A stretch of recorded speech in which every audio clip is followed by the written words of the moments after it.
qui devaient se faire initialement rassemblés à la Motte Beuvron se font dans chacun des établissements.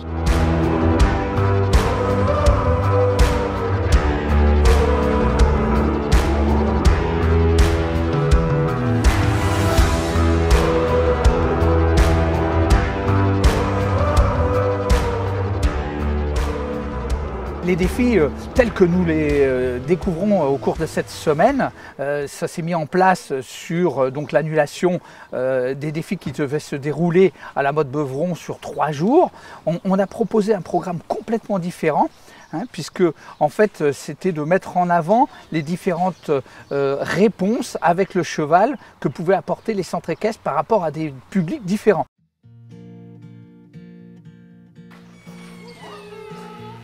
Bonjour, bonjour. Le groupe qu'on a là ce matin, c'est un groupe qui vient de l'IRJS, donc ce sont des jeunes sourds.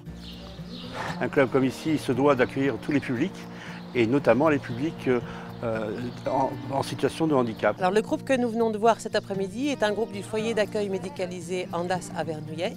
Il s'agit de personnes adultes polyhandicapées. Et pour Gaël et Pipip!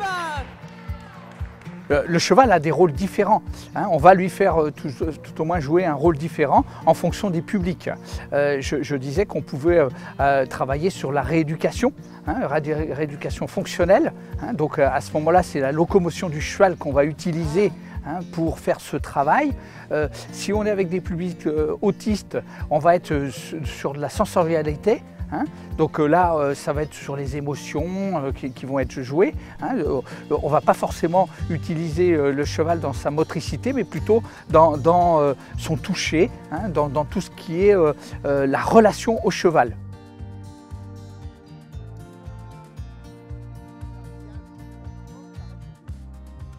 Après, il ne faut pas l'oublier, il y a aussi le sport, l'activité sportive, puisque même pour des polyhandicapés, c'était une activité sportive quand même. Quand on parle de gestes sportifs, on pense à un athlète. Pour une personne polytraumatisée comme certaines d'entre elles, eh bien, tendre le bras, ramasser une coupelle et la poser sur un piquet, c'est un geste sportif, c'est un exploit sportif. De même que parcourir 10 mètres en restant stable sur un cheval en mouvement au trot, c'est un exploit sportif.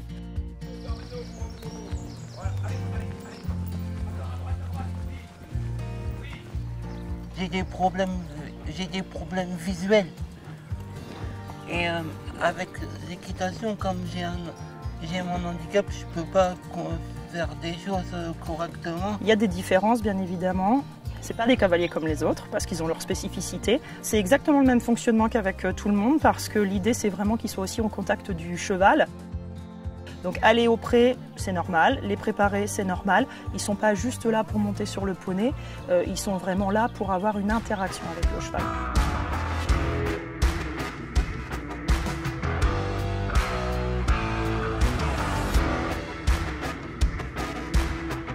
Je crois qu'on a chez le cheval un médiateur.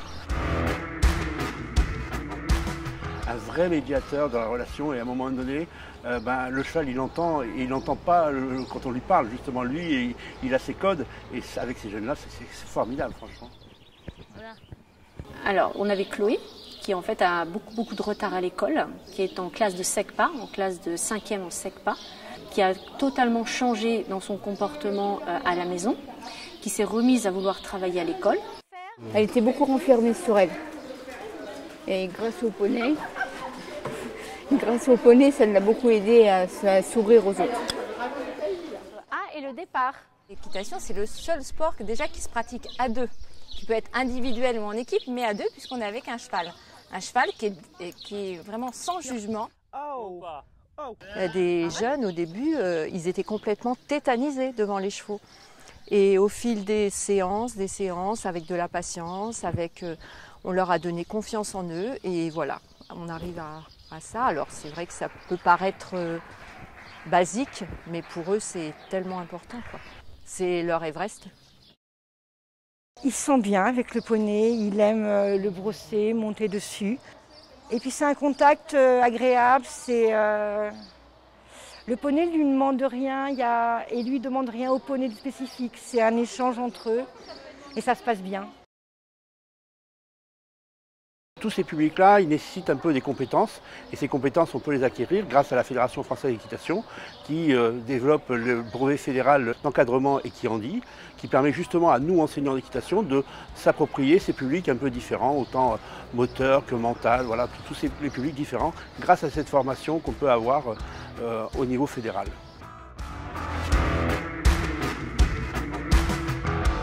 Le groupe qu'on a là ce matin, c'est un groupe qui vient de l'IRJS, donc ce sont des jeunes sourds.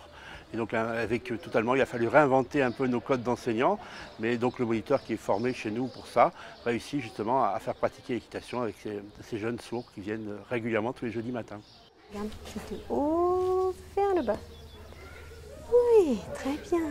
Du haut vers le bas. Alors nous, on aide ces enfants-là, notamment à gagner en autonomie, en confiance en soi.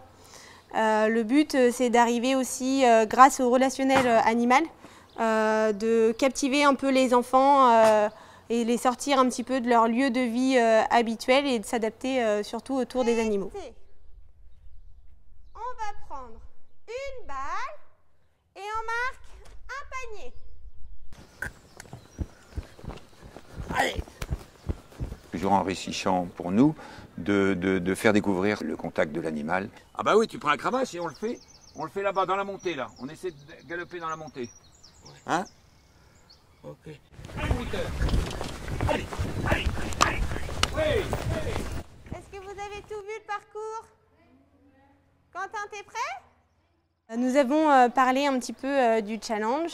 Ce sont des enfants peut-être qui vont être un petit peu perturbés au niveau notamment des nouveaux humains qui vont être sur les lieux. Par contre, les enfants aiment beaucoup les défis et ils aiment être appliqués et montrer ce qu'ils savent faire et ce qu'ils ont appris tout au long de leur année. Les défis Cheval et Diversité, ça nous a vraiment intéressés comme projet parce que c'est l'occasion de montrer ce qu'on fait et aussi de voir ce que font les autres. Et ça nous donne des idées à nous pour éventuellement se diversifier et faire différemment. En plein air, le petit plot plus bas et ils reviennent tout droit. Ça, c'est la première. D'accord? J'ai franchement un grand plaisir de ces défis parce que c'est quelque chose auquel le réseau aujourd'hui Cheval et Diversité Centre Val-de-Loire répond. Aujourd'hui, on a un groupe d'une vingtaine de clubs en région qui répondent à l'appel. On a à peu près une 150aine de jeunes qui participeront au défi. Et ça, c'est un vrai bonheur de voir progresser l'accueil des publics en situation de handicap dans nos établissements équestres en région Centre Val-de-Loire. Diversité, tout le programme qui a été établi pour cette semaine de handicap a des supports techniques très intéressants qui peuvent être utilisés par le moniteur et éventuellement pour d'autres publics. Donc ça a été une bonne recherche de la fédération de savoir dans quel domaine technique on pouvait faire évoluer ces défis. La Fédération française d'équitation vraiment est très engagée pour le développement des activités pour tous déjà depuis plusieurs années, mais effectivement c'est sa volonté de poursuivre cet engagement. Alors cette semaine on a fait un parcours type Equifun, donc avec différents petits parcours à passer, l'entonnoir, on n'a pas pris de choses à prendre. Poser. Attention les barres. Attention les barres.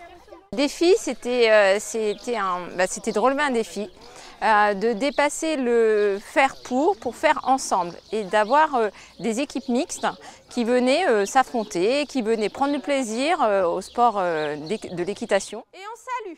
Cette reprise, du coup, j'ai des personnes en situation de handicap et des personnes, des cavaliers, voilà.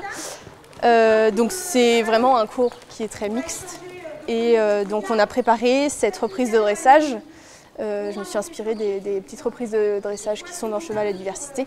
J'ai fait un petit mix des deux, la plus simple, la plus compliquée, j'ai tout mélangé et on met en œuvre. En fait, on a un cavalier qui emmène et un cavalier en situation de handicap qui suit un peu. Vous voulez refaire un tour de galop?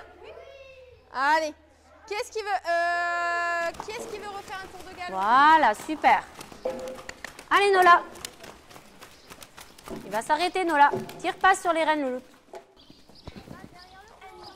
Derrière, tire. L'idée de la journée aujourd'hui, c'est de proposer un petit peu, de se calquer en fait sur les défis cheval et diversité. Donc là, en l'occurrence, on est sur le parcours des Kiffen. Le but, c'est de ne pas faire tomber les balles tout au long du parcours. Ok ? Allez, marche. Philippe, c'est parti le slalom. Au-delà du sport, on a vu effectivement que le cheval, il a vraiment un énorme potentiel. Et cheval et diversité, c'est ça. C'est effectivement, on a vu du sport santé, on a vu du développement personnel. On entend des vas-y, tu vas y arriver, et c'est ça. C'est aussi se soigner. Cette semaine, elle a vraiment potentialisé et valorisé ce que le cheval peut apporter. Très bien. De ces défis, il y a un beau bilan à faire, c'est qu'effectivement, il y a eu la crise sanitaire Covid qui est venue chambouler les organisations, mais rien n'a été perdu, autant sur la dynamique du comité régional d'équitation Centre-Val-de-Loire, des professionnels, des centres équestres qui se sont quand même mobilisés et des cavaliers qui sont venus. Donc le format a évolué, on s'est adapté, mais on a réussi à dépasser effectivement les différentes problématiques. Puis surtout, une belle expérience, une belle semaine pour laquelle tout le monde a pris du plaisir à développer dans toutes les régions. Quand on voit la richesse et le potentiel qu'il y a, moi j'invite toutes les régions à le développer. C'est magnifique comme ça. C'est magnifique comme ça. C'est beau, hein?